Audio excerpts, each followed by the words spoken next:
Hey, fellow Star Citizens, welcome back to Wolfpack. This is our 4th episode, and I'm your host, Star Wolf, and today we have Canadian Egg. Hello. Draven. Hello. And we've got a guest today, a guest wolf for the pack, and it's Matthew. Matthew, you want to just real quick mention, a little bit about you, what kind of ship you got in game, what your plans are? Hi guys. For Star Citizen, I've got my own little organization that I've started up with a friend. And I actually own 2 ships, an Avenger, and I fell into the pitfall of getting Constellation. So that's my fleet so far. Cool. And good to have you here today talking about the episode's topic, which is character death. All right, so there's quite a bit of info out on the subject. Some of it's pretty easily accessible. I mean, most people know some of these things, but we do want to delve into this subject because it does get a little bit gray here and there, and so hopefully we're going to shed some light on those subjects. So we are going to enter the hunt, and Draven, you're going to lead us with the first topic or question for that. Okay. My question this week is, what happens when you die? Now, there's a very wonderful post that Chris Roberts did called Death of a Spaceman, where he basically lays down, the implications of life and death in the Star Citizen universe. So basically, yes, your character can die. There's also a system that they're going to be putting in that's very similar to old arcade games where your character had X amount of quote-unquote lives, and after so many times you've died, that's it. You start over. So what that means for Star Citizen is it kind of covers both spectrums of people who support permadeath and people who are kind of weary of permadeath, because I think with systems like the PvP slider and staying in secured areas, you can kind of work your way around actually having your character die per se. If you're one of those people that really wants to role play as one character, you could probably find ways to extend their life. They did say there would be things like extended or advanced medical treatments to extend your character's life. They also mentioned there would be quote-unquote other methods to extend your life. We don't really know what they mean by that. Maybe there's like some kind of alien technology that can, magically give you another couple ticks on the life meter. Who knows?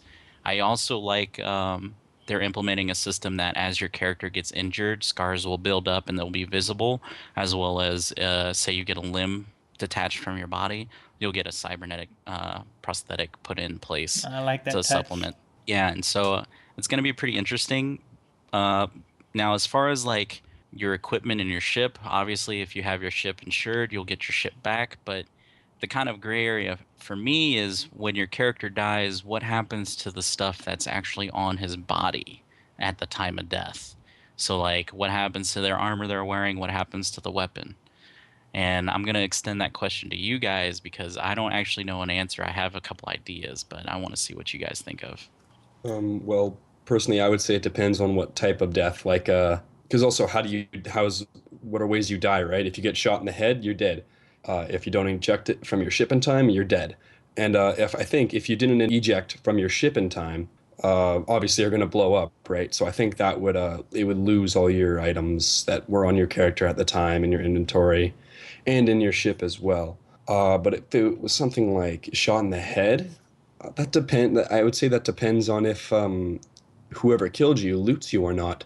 If they don't take the stuff off your body, I'm sure it might be like this was on your character when he died. Here's this back. Or if it was a contraband or something, that it would say, well, no, you're not getting that because it's illegal. That's what I would say about that. What about you, Matthew? To be honest, I could see it happening in 2 ways, and well, what I would envision it as, if you are part of like a very gruesome death, maybe fire and stuff, like your whole entire ship blows up, I reckon they should add in a feature where you can actually go back to that destroyed ship and possibly salvage some parts of it, be that as your character who's been relifed, or be that as the new character once your X amount of lives have been taken away from you.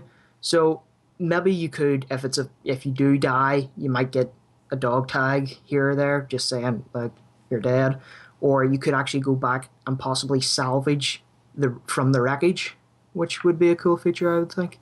Yeah. See, my, I guess, train of thought on the whole subject is I'm kind of in line with both Matthew and Canadian Egg. Is I can see it where I mean, if the off chance that they did leave your gear on your destroyed ship, you could go back and get it. But I guess I'm on the other line of what if you can actually insure your armor and maybe your personal weapon, Hmm. and maybe there's a way to get that replaced for your benefactor. But I think it would be cooler if, like there was maybe like say you made it your son that was going to be your benefactor, when you're given the news of your father's death or whatever, and or I guess your mother in that case, and they hand you like your father's blaster, like, and then you go through your whole benefactor's life with your father's your pistol, Yeah, that'd be and that Yeah, cool. would be that's like what really that's what I was cool. thinking. Yeah, yeah. I would really like it if you could at least do something like that, or I would maybe do like the whole Blade Runner thing and maybe like make my benefactor actually my replicant or something. I don't know, Yeah. but that's just me. It's cool, yeah, because you could add like sentiment to your own items. Yeah, Just like definitely. be like, this was my other character's pistol, and then he died. And it's This been was passed down for character to character. yeah. It's been 3 generations of the Drevin family or something. Well, that covers that. What happens when we die? Now, what about something like reincarnation, Canadian? What's the second topic for us? Yeah, so the second topic is how does reincarnation work, which has been answered before by Chris Roberts, at least his sort of idea of how he wants it to go. So yes, when you create your character, you're going to have to assign a benefactor, whether it be next of kin or just anybody, as we've been saying benefactor many times already. So that when that happens, and when your character dies, when it's finally over, you did an injected time or you got shot in the head, all your lives are done. You will actually be your benefactor at your other character's former character's funeral. So you'll be seeing that. That's how it will open. You'll be sitting, watching the funeral. Funeral will end. Probably something will happen like, oh, we're sorry for your loss, something like that.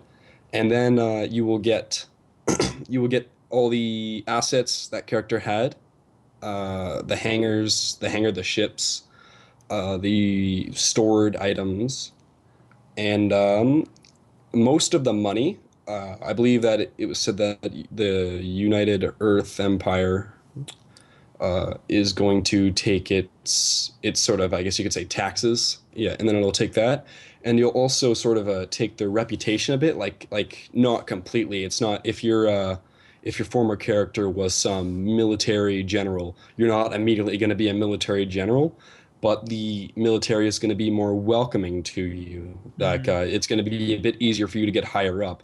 Where like and also if that character that when you went, oh, I'm going to be a pirate now, those pirates would be sort of like, oh, your father was a military general. He's killed so many. They wouldn't like you yeah, because you come from a land of military. makes sense. But that's how I understand it. So, do you guys have any thoughts on that one, on reincarnation? I mean, that's Um, pretty much how well, it goes.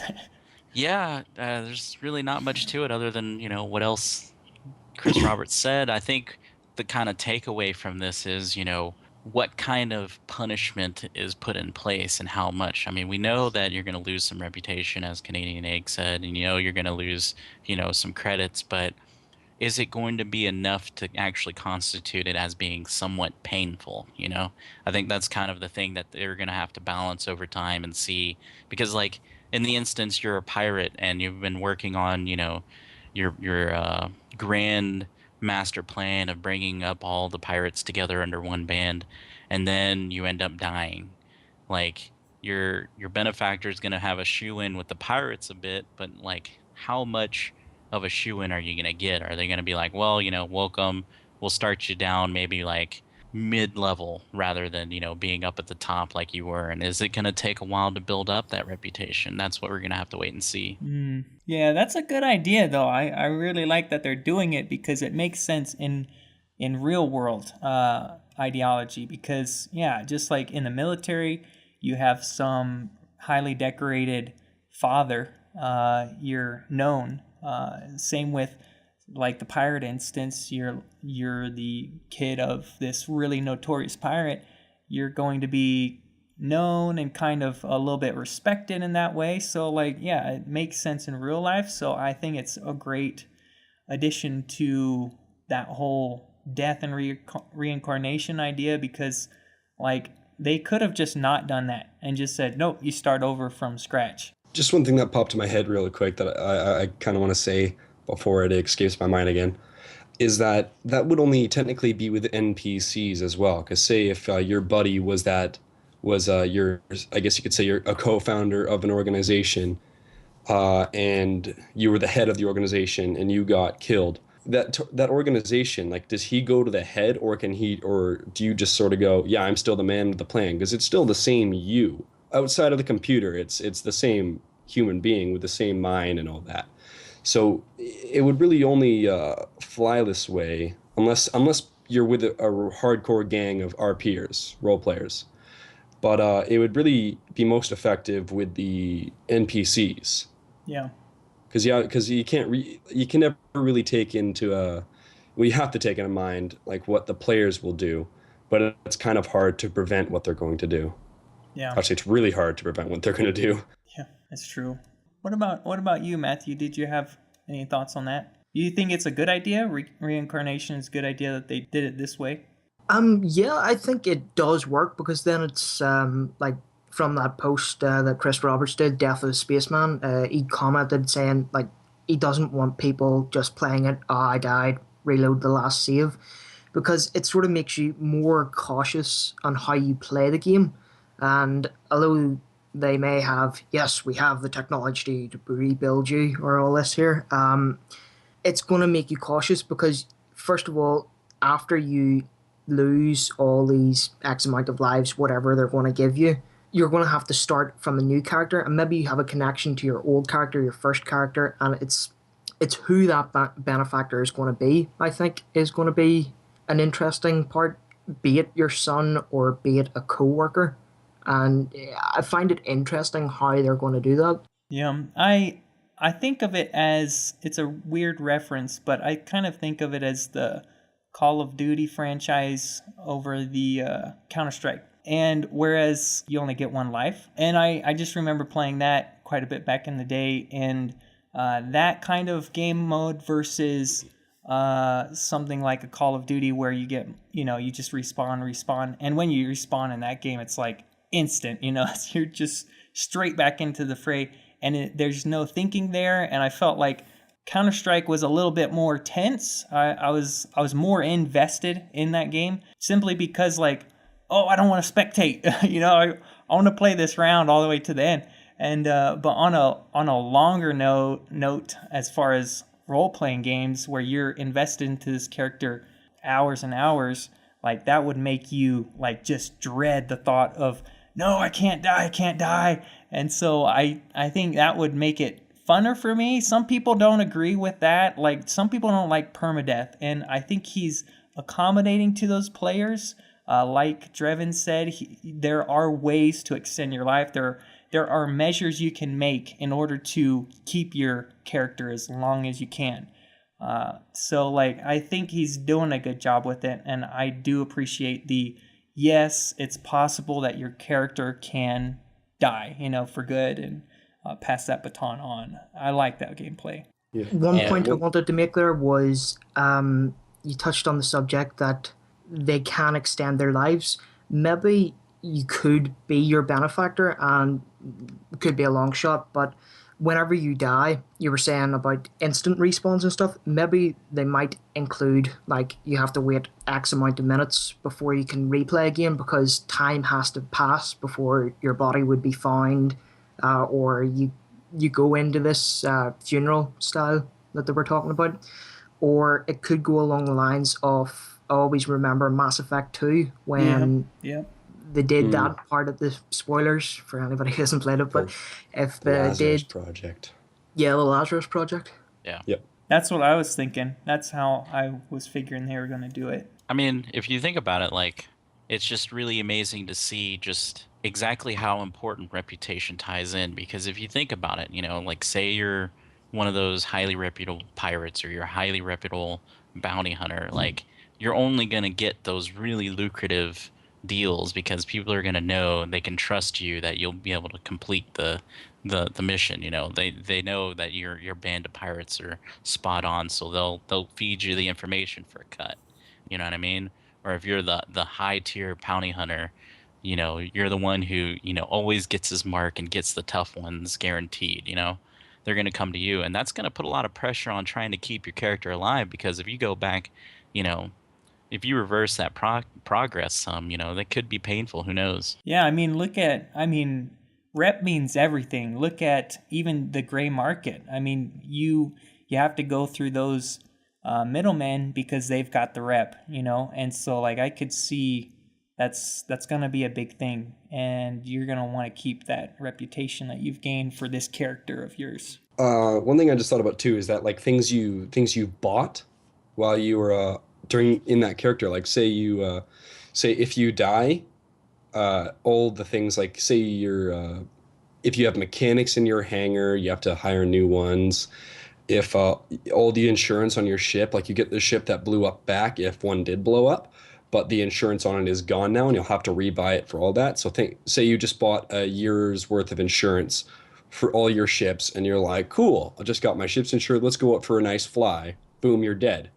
Now not only is the government going to take away some of your credits, you now got to pay for all that insurance again and anything else like say like mechanics in your hangar or people that like work for you, like NPCs in your organization, Well, those type of things. let's talk about that because that's actually the next topic, which is, will you have multiple character slots? And from what I understand, when you perish, all your assets are kind of like put onto your next dude, And so I think insurance is an asset. What do you think? Well, they did mention in the way insurance works pertaining to your ships is the insurance goes with the ship. So it's like just like lifetime insurance. Yeah. If one person were to sell their Vandal Scythe after the game had launched to somebody, the lifetime insurance goes with the ship. So Mm-hmm. insurance and your ship tied together. So if your ship is blown up, you did just buy 1 year's worth of insurance, it's going to transfer to your benefactor when your benefactor gets the ship. Now, if they change that, I mean, who knows? It could always change, but that's kind of what they were saying is insurance goes with the ship. Except when Insurance it's goes stolen. with, well, yeah, that's the only exception is if it's stolen, it's kind of like marked on a database somewhere, and that's shared between like insurance companies, so they know that that's a ship that's been stolen, and they can't insure it, stuff like that. Yeah. Yeah, I was just thinking because yeah, like if I like, just because I was thinking sort of that the name it's signed out to, because say if I went and bought a used car from not like an actual dealer but an actual person, I'm gonna have to reinsure that car for my own use. But that's the sort of mindset that I was in. But yeah, I definitely it makes sense that insurance would go with it if it's on the ship. Yeah, well, I mean, like even in today, like say your parents had a car and they put you on the insurance and they died, that insurance could transfer over to you very easily. So it could be something similar to that. Yeah, so back onto the multiple character slots.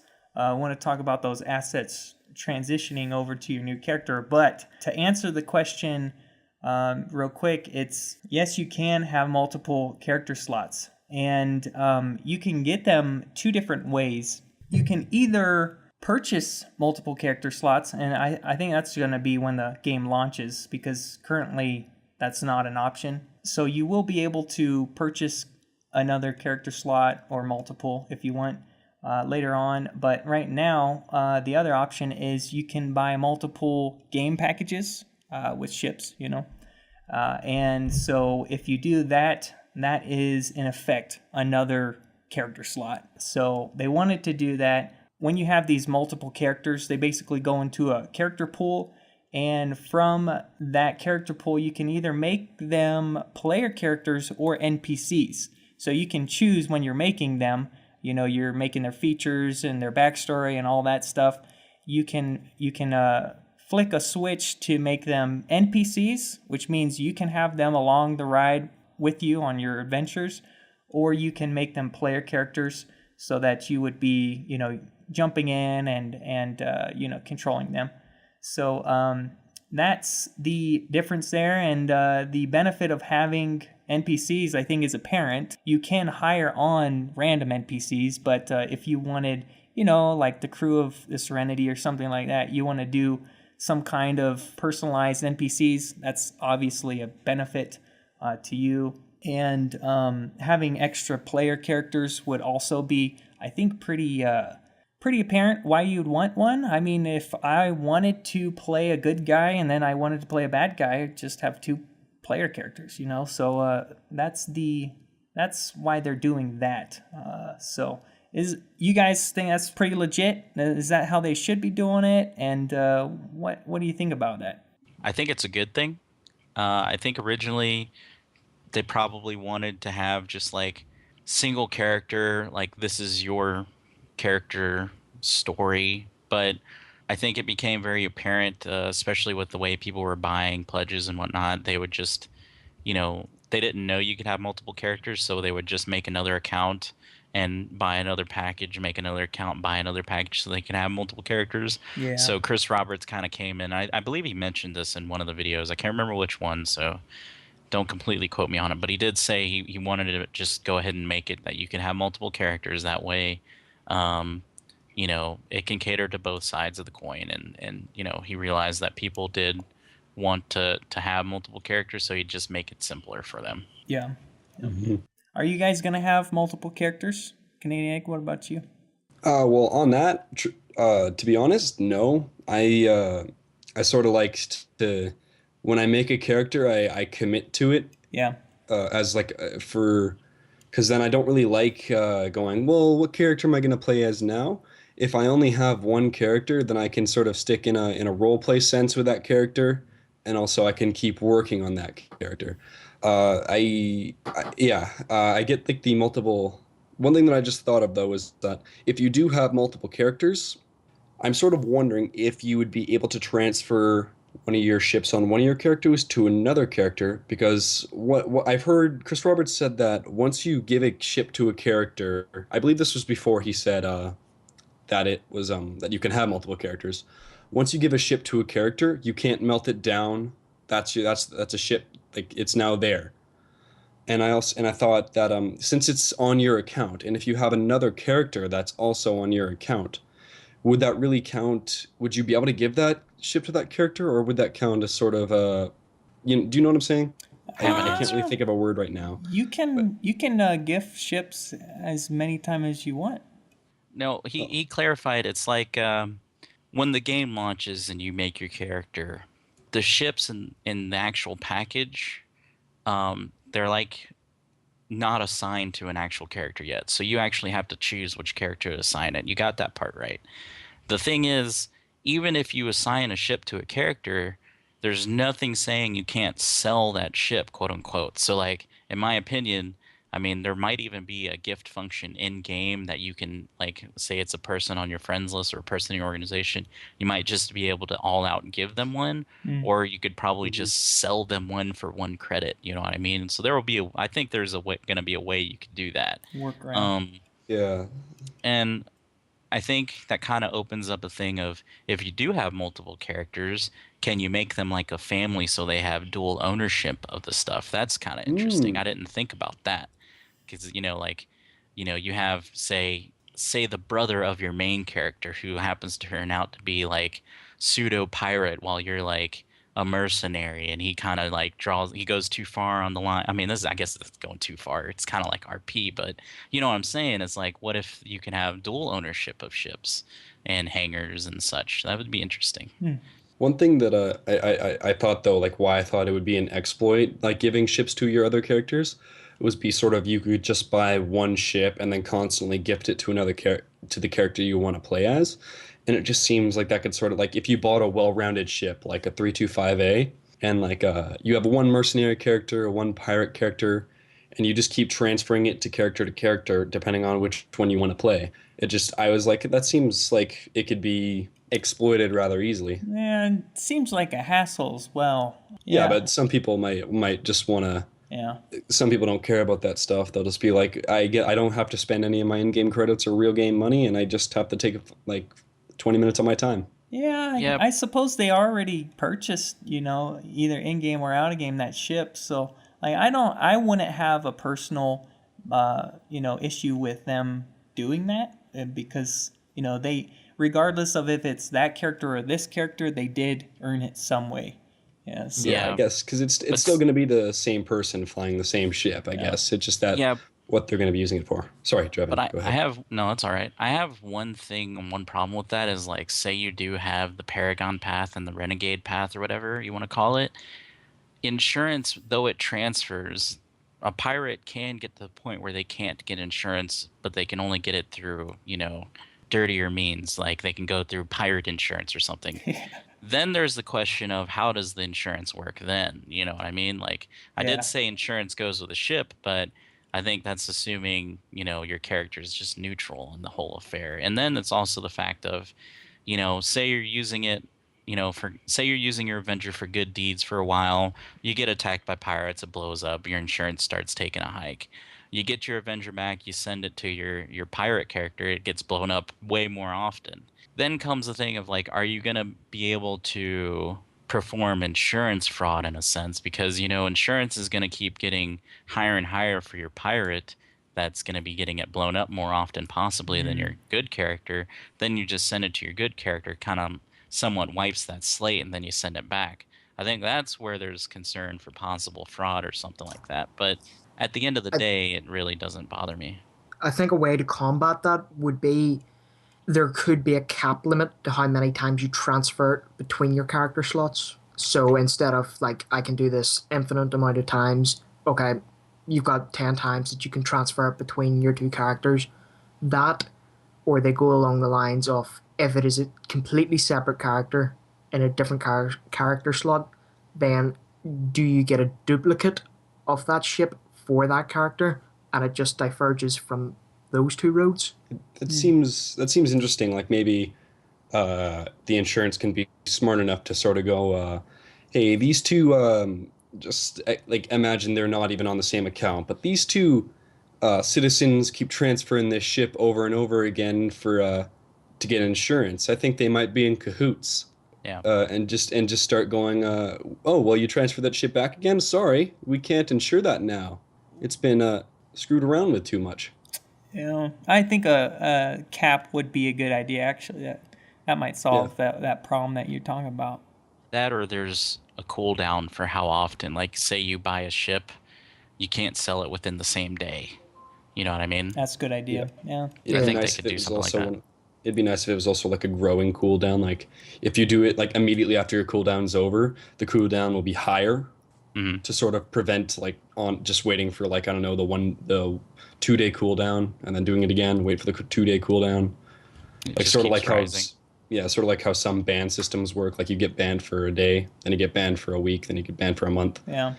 Yeah. Yeah. What would be cool to see back on that pirate insurance topic, Drevin, what would be cool to see is if the players did a player-driven insurance company for pirates. I thought about that. I was like, That that'd would be be cool. interesting. That'd be pretty sweet. That would be something that would probably take a while for them to have a system in place for something like that. I mean, just imagine if your organization was in the business of collecting Vandal ships or, Banu or Jean ships, like you specialize in those kinds of ships and you hold a huge stock of them. Then you start charging people insurance. Yeah, And I think you could very well do something like that. that would be pretty Takes a If sweet. you lot of planned it trust, out too. right. Yeah. Well, Because if you like build your organization up, I mean, I could see that as something viable that someone will maybe try to do. Buy our pirate insurance. yeah, like I I've mean, thought about it, but like that it's Player like the created gray Vandal market. insurance. Well, yeah, I mean, Yeah. it is very much It's like the like gray market, and I could see it it takes happen. trust. The person that you're paying, you have to that you're taking a risk because you don't know if you're getting scammed or not. So Well, Yeah, but I think there's a here's the thing. code among thieves. I think, Yeah. and you have reputation there. If a pirate did rise up, a pirate organization did rise up, and they had a good track record with pirates, keeping their word on that particular financial exchange, then yeah. Yeah, that goes back to it being like the gray market. It's all reputation. Yeah. But you think about it. I mean, even if someone said they were in the business of, say them and their organization found a very effective way of harvesting vandal sites, just for instance, you can't get insurance for the vandal site. So what they'll do is they'll um, basically put out a thing saying like, look, you can come to our very shady insurance, try to trust us, and we'll insure your scythe for you. In other words, if your scythe gets blown up, you contact us after you've made your payments and make sure you're in good standing with us, and we'll supply you with another vandal scythe as long as you renew your contract. Yeah. You know, and if they don't, then guess what? They put a bounty on you, and people find you. I think it could work if people really want to. I think it's very viable. I mean, we were talking about in the organization already. Like, if we found a Bengal class carrier, we would probably scrap it and sell it versus actually using it. And there could be people that try to make that a job. Yeah, that insurance thing would just have to, players would have to be, in order for it to work properly, players would have to be proactive about it. Like reporting the one, like putting bounties on the people that scam you, and also people like making sure that the contracts are in order. It would have to be a legitimate organization. Like eventually, it doesn't even have to be pirate. It can just be a player run insurance, like for anybody, not even for pirates. Like they could accept pirates if the pirate does have, like as we've said, a good reputation with a wide variety of people. A no discrimination, term. So. Just sort of, like do it for anybody that has a reputation with good standing. Yeah, well, that wraps us up there for the hunt. We're going to move on to the howling session. Again, this is the part of the show where we each bring, a personal little question or topic to the table and discuss it. So we're going to start out with you, Drevin. What is your little call out this week? If you haven't seen the most recent 10 for the Chairman, one of the questions was asking about the fun goal ships. And in it, Chris Roberts mentioned that they currently have like a 50 ship backlog of ships that need to be created. I just want to know what your guys' thoughts on that is, and what kind of ships to cater what kind of roles would you like to see? Got to think about that one, huh? Yeah, I got to think about it. Matthew, do you have something on that one? I'm still thinking. But I think since they do have a backlog of ships, could they possibly, for somebody who's pledged a couple of times or is pledged over a certain amount, would there be like a trading system? Say you see this new ship that comes out and it's worth something similar to your ship. Could you possibly like go, right, okay, I wish that was out at the time I pledged. Unfortunately, I do not have enough money to pledge even more. But what I could do is trade in that ship and possibly get that at a reduction price or work around it like that. But going to the fact of different ships for different characters, I think if you were trying to set up like a mining organization, then have couple of ships dedicated to solely mining, couple of ships dedicated to pirates, mercenaries, whatever your role is, have specific ships catered to the needs of that, I would think. Yeah, just like how they did with the Mustang. They're doing that with the Mustang, allowing you to trade in your Aurora for it. Yeah, especially that's mainly for LTI though, because it's not going to be up for LTI, but if you bought an LTI Aurora, you can trade it in for an LTI Mustang. Yeah, but I mean, the system is in place currently. So if you had an Aurora that doesn't have lifetime insurance and the Mustang comes out for sale, I'm going to assume it's going to be about the same price. You can melt down that Aurora and buy the Mustang with that credit. Now, the only thing is it's not going to be a system in place forever. Eventually, they're going to have a cutoff, and I think that cutoff is probably going to be around the time you actually start Squadron 42, because that is when you technically create your character, and you have to have a package to do that.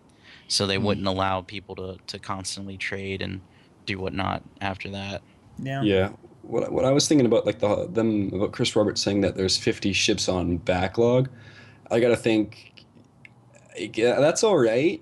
but he can't promise too much. Like I understand that he hasn't said anything like these are going to be out by before the game comes out, but it's just that obviously they have a lot of ships planned and they're constantly coming up with more ideas, and then obviously the stretch goals promote more ships. It's just that they gotta be careful with not promising a lot. Well, see, my own interpretation of the fun goals is that none of it's actually like new stuff. It's stuff that they've actually put in place and planned for a while now. They just, as people pay for them, they just kind of release that information. That's always been my interpretation of the fun goals. Now, my whole thought on the 50 ships on backlog, well, to be honest, it kind of makes sense. Now, we saw the Vandal ships and their size comparisons most recently. So those are, uh, I don't remember the exact number. I'm going to say roughly about 10 Vandal ships. So that's 10 of 50. Then you got to think about it. They have to make ships for the Jeans. They have to make ships for the the Banu. So that could be another 25 to 30 ships total between all That's three of true. those races. I Then didn't they think about still it have that the way. Terravan, and they still have the Kerchak. I think that's how you pronounce them. I think it's a Karak. I thought it was Is- Kerchak, but Oh, I know. Karak's a ship, isn't it? yeah, Yeah. yeah, the Yeah, I'm thinking Kerchak of the is a ship race. Ships. Karak. Yeah. So I mean that right there, if you say they may not make many for the Terravan and many for the Kerchak or whatever you call it, that's still a good 30 to 40 ships, and then they'd have like 10 more human ones over the ones that they've already announced. I could totally see that. And I mean, if you look at existing ships that have been created in the lore and stuff like that, it sounds about right. Yeah. Now, whether they're done by launch, I think if you saw the monthly report that they posted yesterday, showcasing how strong each element is and how they're still ramping up uh, hiring. I think it could be viable. I mean, there's still, I mean, I'd say a year and a half till launch. Um, as more and more modules are being finished, then comes time to just testing for those modules and fixing the little things. Whereas other hands could be working on creating ships more so than what they were doing previously. So I think they could make 50, if not at launch, not long I mean, after. Another point about that was whenever the next Great Starship contest finishes, would they include that as a pledge ship possibly? Or is that just going to be specifically for the people who win it? I believe they Um, said that it is going to be a pledge ship, if I remember correctly. I heard somewhere. I I think it was mean, earlier on the announcement of the competition. I Alright. believe the contest goes till July or June. I think it's June is when it actually ends.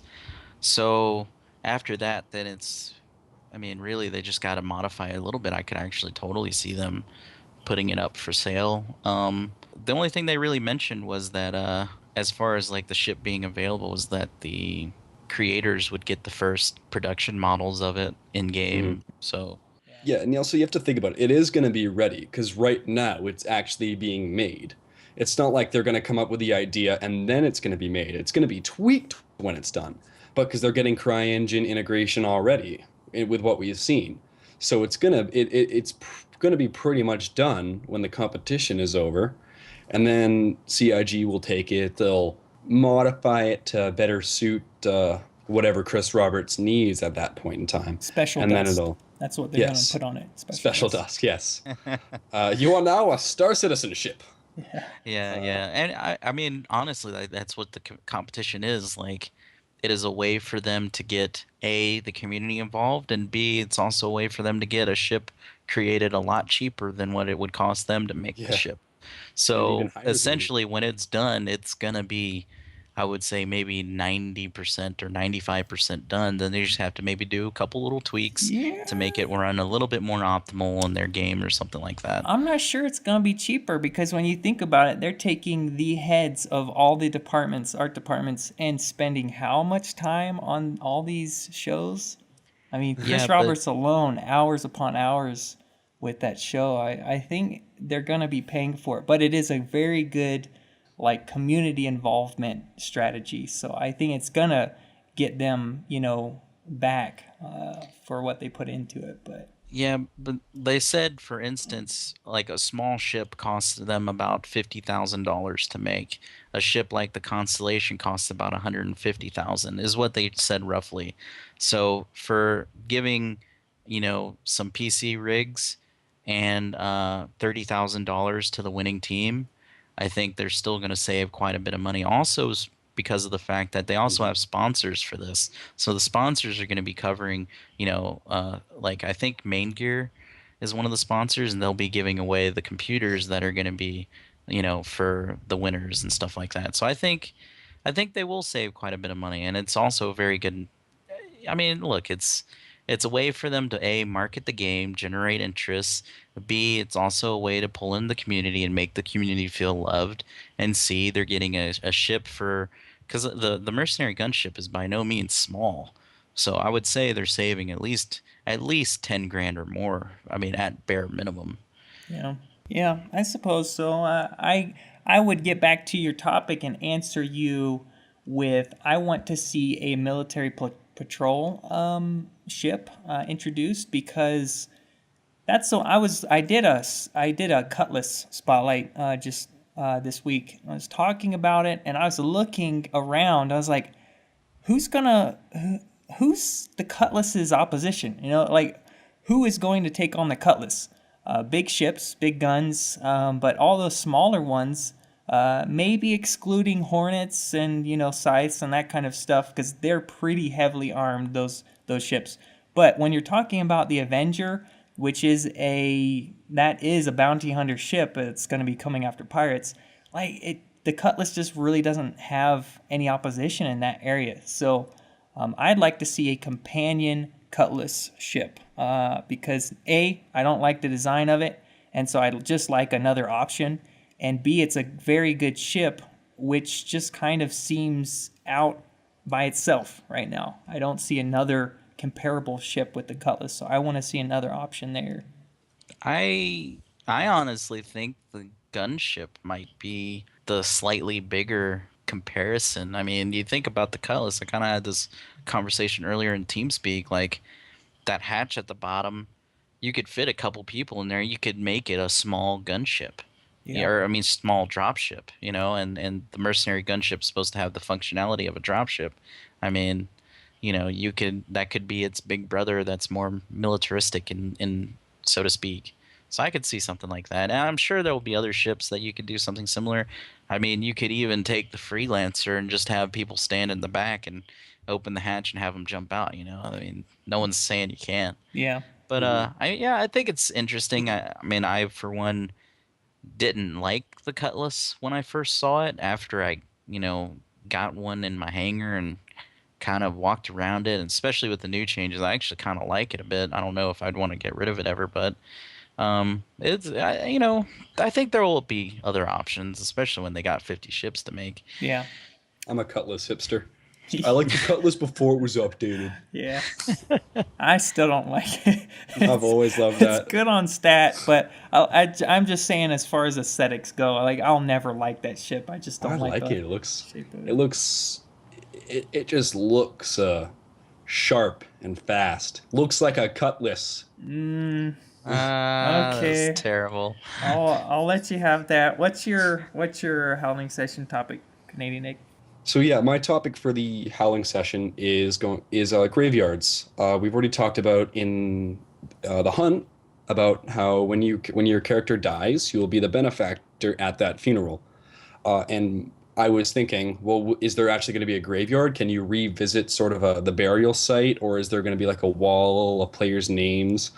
Not just something that you would look on a computer, like an interface with just a list, but somewhere where you'd have to go with your physical player, like a space station or something that has I, not really caskets, just something that has a name, a sort of a tombstone name and something they did, like A a mausoleum or mausoleum, something. Yeah, yes. I want yeah, that. just I want that so bad. something where you can actually go and just sort of, especially for role players, right? If they like to Dude, mark, yeah. if they Yeah, mark that down the anniversary of their character's death and just come back and just like it was a year today. that'd be cool, man. I want that. I want mausoleums, I Yeah, want tombstones, I want, grave statues, I want the yeah. wall. I want all that. Yeah, I'm sold.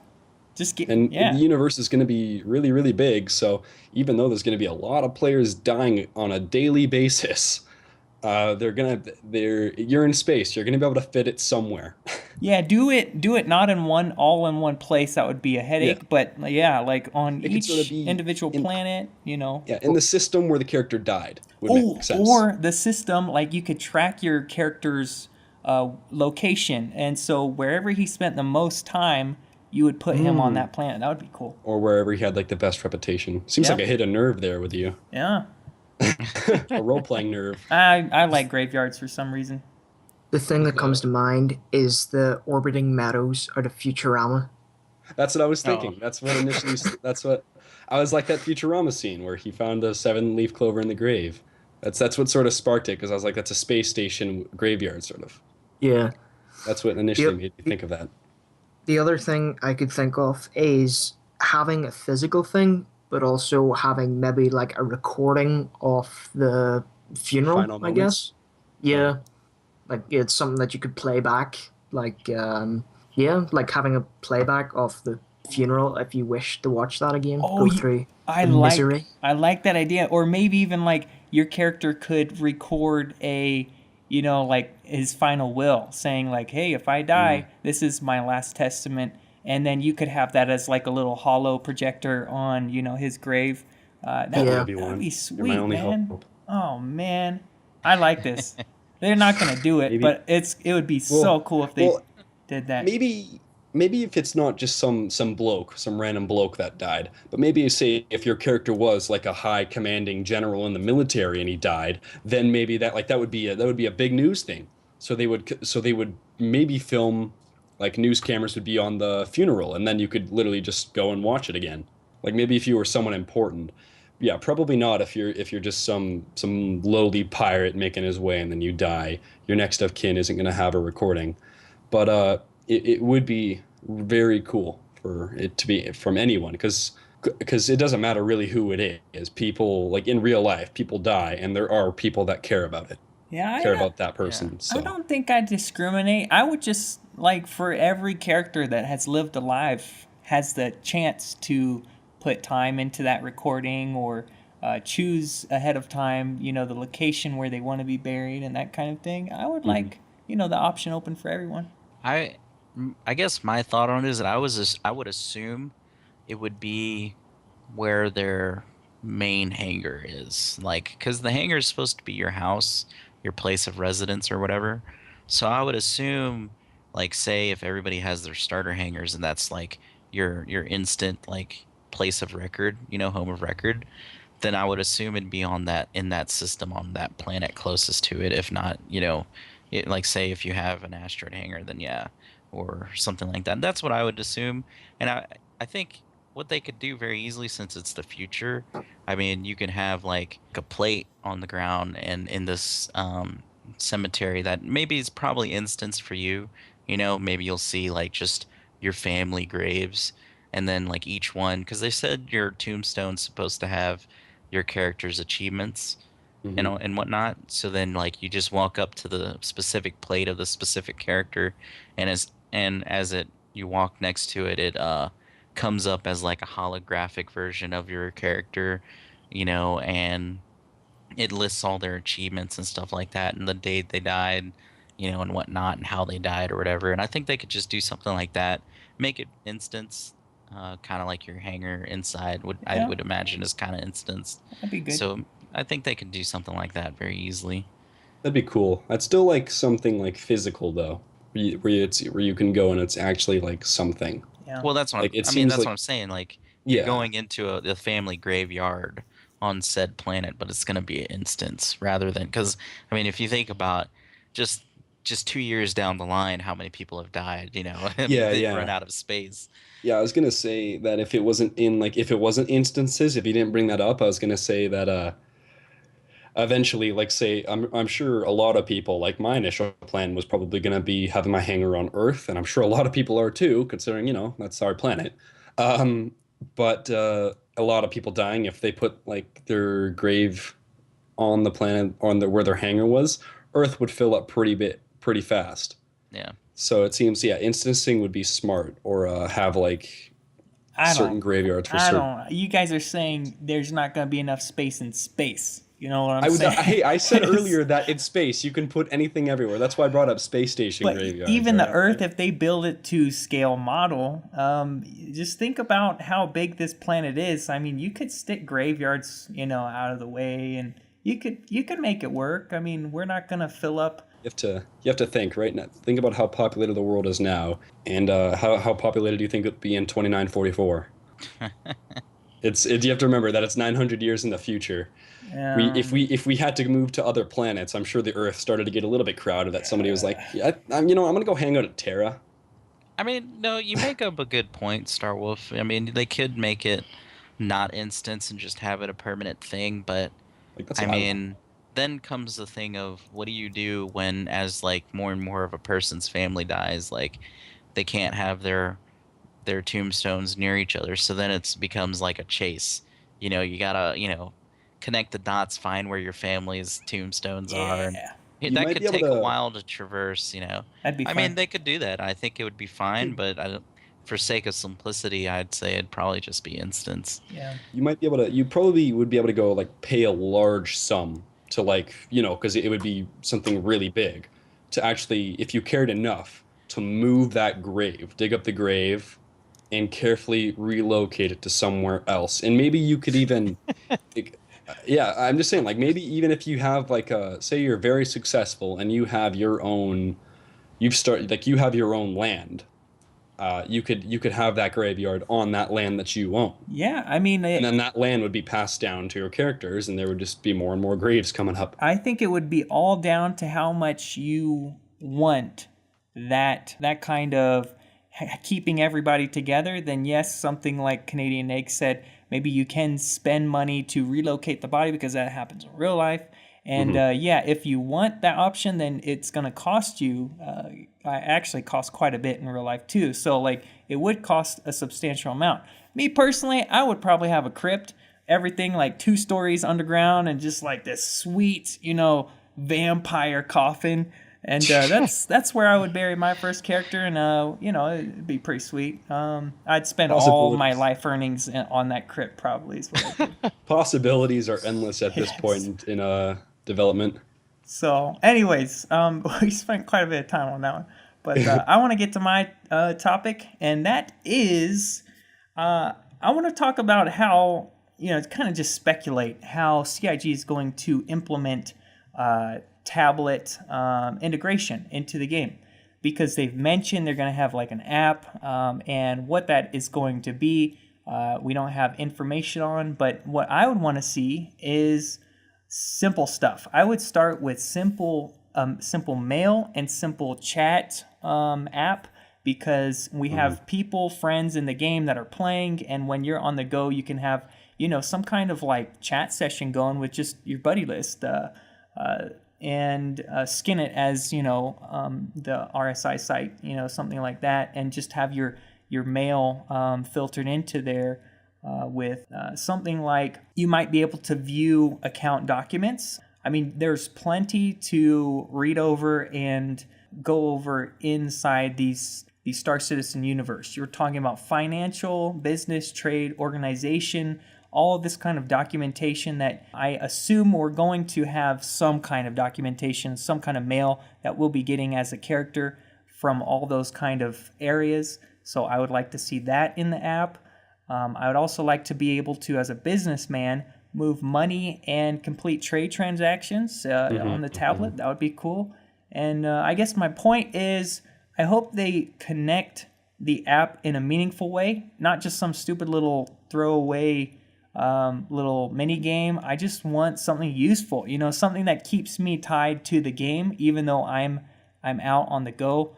I can still interact with my organization. I can still talk to my friends. I can still do business, all that kind of stuff. So that's what I want to see.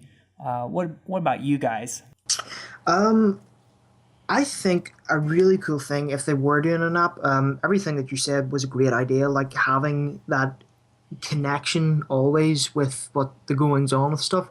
But a cool feature that I would like to see is the ability to like call up your ship specs, possibly switch out a couple of guns if it's in your hangar, and maybe if you're like running a mining operation, have the ability to schedule when that ship takes off to deliver the goods to a store or something. So it's like an automatic thing, even though the NPC characters that you've set to that ship are operating it.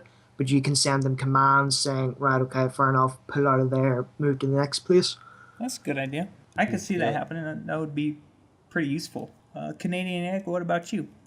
Yeah, I sort of thought the same thing, like that yeah, you can move money around because if you're running an organization, you're going to need to especially if it's a big organization, you're going to need to be in contact with people a lot. I thought sort of like yeah, so we have the messaging system. I also thought maybe sort of like a store almost. So say if you can say you're not home, but a ship you really wanted went on sale for both real money and in-game credits. If you could buy that ship and sort of have like either say like when I get back on this date, my character's going to come and pick it up, or if you can pay like more to get it delivered to your hangar, that sort of thing. Like I thought that'd be kind of cool. Yeah. Drevin? Oh man. So here's my take on it. What I would like to see is for them to integrate the mobiGlas that you have in game into your tablet. So the mobiGlas is like your think about like your tablet today. It's like your tablet on your wrist, and you have all this functionality. You control your credits. You can see a star map. It acts as your ID. You can remote control machines is what they described it as. So I would think like everything you guys listed is pretty much your mobiGlas is the way I take it. That's going to be your wallet. That's going to be all sorts of stuff. So Your integrate Omni that into your tool. tablet. Yeah, your Omni tool. Then what I would like to see is maybe like when you're in your ship and you're flying and you have NPC characters or you want to issue command. Well, I'd say just for NPC characters, you got to tell them to like maybe prioritize some things. So what happens is in your ship, you'll see on your tablet maybe like the blueprint view or something like that, and you could tell like you can very quickly point like select an NPC and point where you want them to go. Like I want you on this turret. I want you to go and fix this panel over here, and they would comply. I would like to see something like that. Possibly might be a little intense for them to make, but who knows? It's just a thought. Then I think the idea of being able to surf the auctions is nice. I like that. Past that, I mean, also maybe the power to convert energy or divert energy to different sections of your ship, maybe something like that. But I mean, that's really kind of just up in the air how intense they want to make it. But I like the mobiGlas whole idea. I like that. I think that's a for sure for me. Yeah. So you're talking like second screen gaming now. So while you're in the game, you can have like your tablet right next to you, and then you do things while you're still playing the game. Yeah. Was that yeah, yeah, all right. That's what I thought. Yeah, that's pretty much like Artemis Bridge Simulator. I mentioned that before, but that's how that runs. Is each command console has its own tablet. You can dual screen it, but yeah, that's pretty sweet because you can be playing the game as the captain on your main screen, and then your tablet, you're like science officer, or you're doing the engineering, diverting, like you said, diverting power to wherever you need it. So yeah, I could see that happen, and it's a very cool experience. It makes you feel more like the engineer. The way they Sounds good. explained the mobiGlas was that it's the futuristic smartphone. So if you think about what you could do on your smartphone today, amp that up about what 900 years of technology increasing, then you got the mobiGlas. So I think they could come up with some cool stuff Yeah. if they did that route. The second screen gaming though for Star Citizen would suck if you were wearing your Oculus Rift. Oh no, which I am going to be. I know. I'm going. That's like I'm going to get an Oculus Rift too. Just Hey, constantly like You just like ruined me. well, no, think about it. I mean, you could still have your mobiGlas or your HUD or some version of that in game as well. It just would, yeah. there's pluses and minuses to both. Like if you're doing second screen gaming with a touch screen, you have to take your hand off of whatever peripheral you're hmm using anyways. So, I mean, that whole advent of that, could be, Yeah. just as bad as if you had the Oculus Rift. I think the Oculus is really there just as an immersion thing, and you don't have to do that. I mean, you could totally still play this game even if you have the Oculus Rift. Just use it maybe for when you're doing your single ship stuff, or you're sitting there, single seater ships rather, Yeah. or you're sitting there doing some multi-crew stuff with actual players. You could just give them voice commands. I think that's just really just there to supplement the use of NPCs, so they're not so useless or anything like that. Because I don't know, I mean, you'd have to think about it. Like, say you have 3 NPCs and you're on your constellation, panel gets blown up. Like, does it just randomly select one of them to go fix it, or can you tell one of them to go fix it? I don't know. Let's see just how much Yeah. they give you to work Yeah, with. my plan with that was going to be like, cause yeah, I wanted to get a Oculus Rift for it, and I wanted to get like a throttle, Yeah. and a joystick. So and I don't second screen game now. Like if I play Battlefield, I don't have the battle map on there or whatever. Like I just I don't have a tab of my own, and I don't really have an interest in getting one. So when I was gonna possibly bind keys to certain commands to my NPC crews if I have them. And I know the layout of a keyboard pretty well. So even with the Oculus Rift on, I would know where to move my hand to press the button. Yeah. So I was thinking while I'm flying, have like my joystick and throttle going on with my Oculus Rift on. I'll look like an idiot, but whatever, it'll be fun.